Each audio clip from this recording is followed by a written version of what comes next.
Today I want to give you a short insight into our work here at Solaregy. We at Solaregy are developing the next generation blind system. But before I go into more details, who are the people? Who are the people at Solaregy? Well, Solaregy was founded by my colleague Florian Liegermann and myself, Maurice Haidt. And actually, we founded Solaregy almost 3 years ago now. And Florian is more taking care of the mechanical engineering, and I'm more into software engineering part. And well, why did we actually found Solaregy in the first place? It all has to do with 3 major reasons. The first reason is, as you all know, an enormous increase in electricity demand, not just because of the growing e-mobility sector, but also because of the other industry sectors going carbon neutral.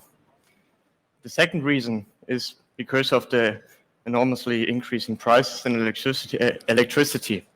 And it not only has to do with the war going on in Ukraine, but also has other reasons, of course.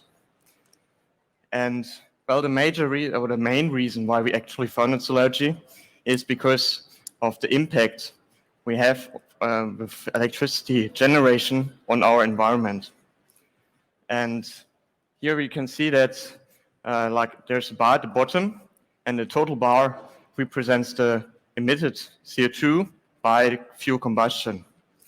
And just the yellow part of that, so around or more than 1/3 of that, is actually the CO2 emitted just because of electricity, electricity and heat production. And that's around about 13.6 gigatons of CO2 annually. So actually, what's a gigaton? A gigaton equals to 1 billion tons of CO2. So we are at 13.6 billion tons of CO2 emitted by the electricity and heat production annually. But to make it a bit more tangible for you and to put the numbers into perspective, I would like to look at the World Overshoot Day. And here we see 2 dates. But first, let me explain to you what actually is the Overshoot Day.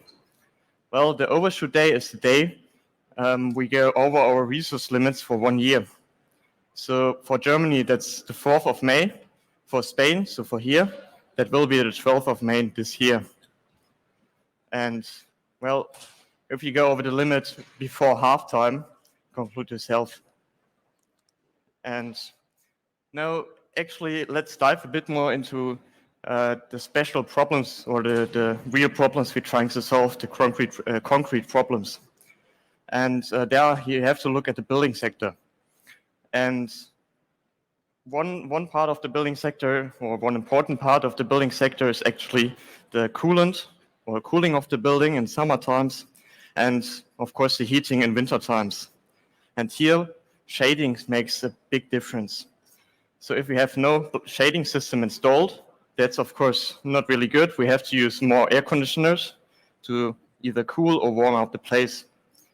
But if we have a shading system installed, that's of course already a good thing. So we don't have to cool that much, but we're still only reflecting the sunlight away from the building.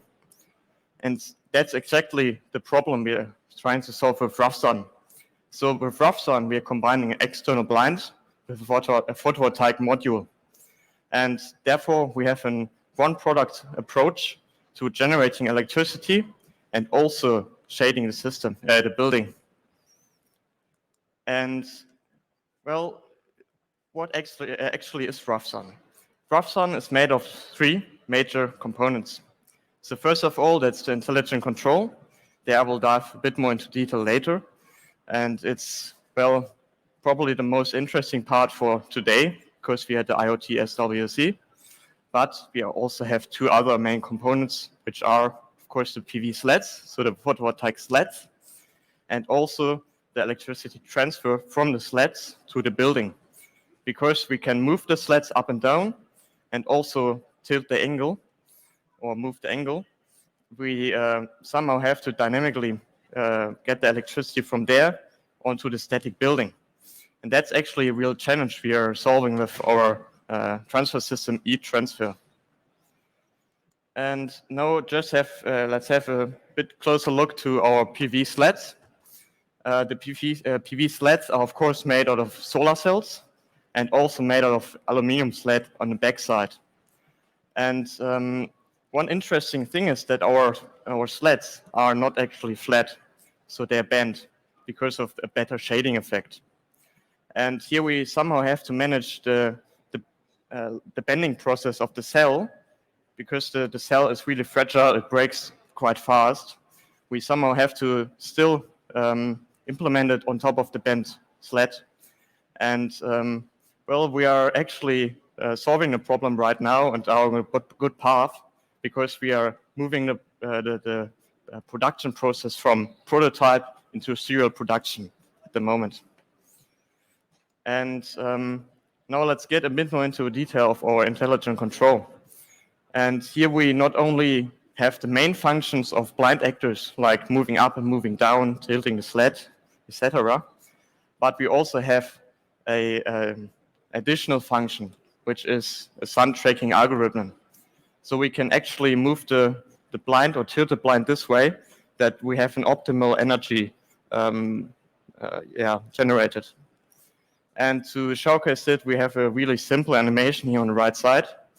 And as we get closer to the optimum angle, we actually have the maximum in the power we can generate. And well, the algorithm itself, or the principle behind it, is quite simple, but actually the real implementation requires also some hard work. And third of all, we also have a smart control integration. And well, as we are also with KNX as a KNX startup, that's of course an integration into the KNX bus. And how does it actually all work? So our e-control itself fetches all sorts of data. For example, it can fetch the data for the voltages and currents of our PV sleds. It can also fetch the wind speed via read contact relays, wind sensors, of course. And it can also fetch inputs of wall switches. It can be simple. One switches can also be like the dual switches for blind actors. And we can use all this data to display it on or via the KNX boss on our KNX dashboard. And the dashboard can be accessed everywhere. So you can either be at work, you can be on vacation, doesn't matter, you can still access the dashboard. And here you can see your electricity yield, you can control the blind system, and you can also see if there's some kind of problem with that. And well, how do we actually manage to do all that with KNX? You must know KNX is quite a wide and complex specification, but with the KNX Startup Incubator, we have the experts right at our hands. So with the help of, for example, Jesus, we can well, just use the new third-party API to do the dashboard part. And also the twisted pair integration we have is well, also quite good, because we have twisted pair experts on our hands. And before I finish, I would like to inform you that we are currently looking for pilot customers. So if you're interested on implementing or having one or two sled systems on your windows, either residential or in office buildings, feel free to contact us. You can find our email here. You can also scan the QR code for our email, or just visit Solaregy. And well, we are real happy to talk and have a small conference about it. So thank you all for listening, and maybe we'll see each other on the booth we have in the KNX startup section. Thank you.